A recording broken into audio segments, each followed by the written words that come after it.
হতে পারেন, আপনি পাপকে প্রশ্রয় দিতে পারেন, আপনি ক্রিমিনালদের বীর বলতে পারেন, কিন্তু পশ্চিমবঙ্গের জনগণ হয়তো তারা ভুল করে আপনাকে বিশ্বাস করে আপনার টালির চাল দেখে তারা ভোট দিয়েছে। তারা জানতোই না আপনি টালির চালের ভেতরে কবে এসি বসিয়ে নিয়েছেন, তারা জানতোই না।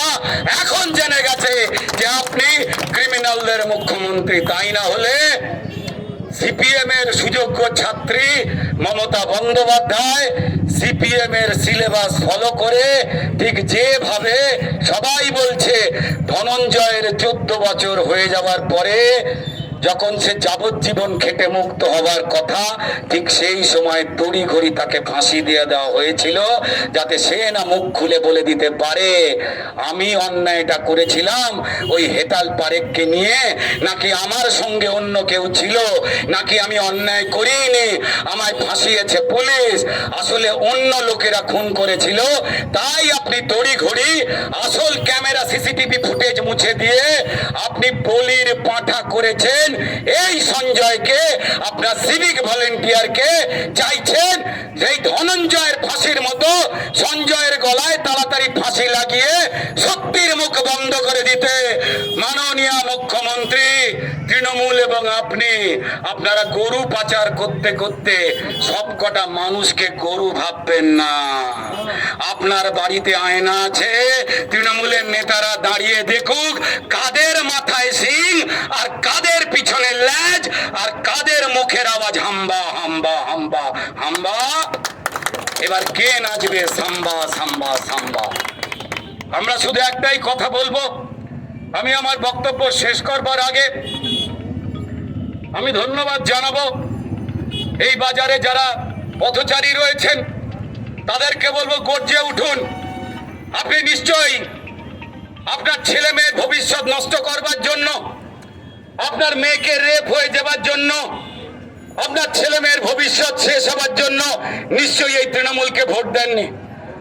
আপনি নিশ্চয়ই কয়লা পাচার, বালি পাচার, আর আপনার যে গরিব ছেলে মেয়েটা যাকে আপনি না খেয়ে দিয়ে স্কুলে পাঠাচ্ছেন, কলেজে পাঠাচ্ছেন, বই কিনে দিচ্ছেন, আর ভাবছেন সে আমার মতো টোটো না চালাক, ভ্যান না চালাক, দোকানে না বসুক, খেতে না কাজ করুক, ও একটু পড়াশোনা শিখে যেন সম্মান নিয়ে আসে সমাজে। আমি বলবো ভেবে দেখবেন যাকে ভোট দিয়েছিলেন সে কি এক আছে, নাকি তার হাতে আর দাঁতে এখন রক্ত লেগে আছে। তাই সাবধান হন। সবাইকে বলবো দল মত ভুলে মায়েরা বোনেরা যারা এখানে এসছেন প্রত্যেককেই সংগ্রামী অভিনন্দন জানাই যে তারা আজকে মানবিকতার পক্ষে দাঁড়িয়েছেন।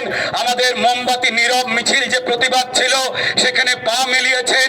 আমি ধন্যবাদ জানাবো আমাদের স্যার শ্রদ্ধেয় এমপি অভিজিৎ গঙ্গোপাধ্যায় বাবুকে এবং তার সঙ্গে সঙ্গে বাকি যারা পায়েল সমেত অন্যান্য যারা এখানে কর্মকর্তা রয়েছেন, নেতৃত্ব রয়েছেন, প্রত্যেককেই আমি ধন্যবাদ জানাতে চাই। পথচারী মানুষকে যারা ভারতীয় জনতা পার্টির সরাসরি কার্যকর্তা না হয়ে গিয়েও আমাদের মিছিলে পা মিলিয়েছেন, কারণ আমরা ভারতীয় জনতা পার্টির কার্যকর্তারা যে কথা বলছি সে কথা ভারতীয় জনতা পার্টির কার্যকর্তার ভালোর জন্য নয়, এ পশ্চিমবঙ্গের মানুষের ভালোর জন্য, পশ্চিমবঙ্গের বোনেদের ভালোর জন্য, আসলে পশ্চিমবঙ্গের ভালোর জন্য।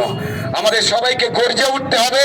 আলোচনা করুন বাড়িতে বাড়িতে, আলোচনা করুন পাড়ায় পাড়ায়, ফেসবুক, সোশ্যাল মিডিয়া যা যা যেখানে যেখানে রয়েছেন। আর নয় অন্যায়, গর্জে উঠতে হবে। চোরেরা ভয় পেয়েছে, চোরেরা ছুটিয়ে গেছে। শুধু মমতা বন্দ্যোপাধ্যায়ের যারা সমর্থক, আমি আবার বলবো তাদের ভুল যদি করেছেন শুধরে নিন ভুল। যদি ভুল করে থাকেন শুধরে নিন ভুল। মানুষ এমন করবে তারা উড়বে মাথার চুল।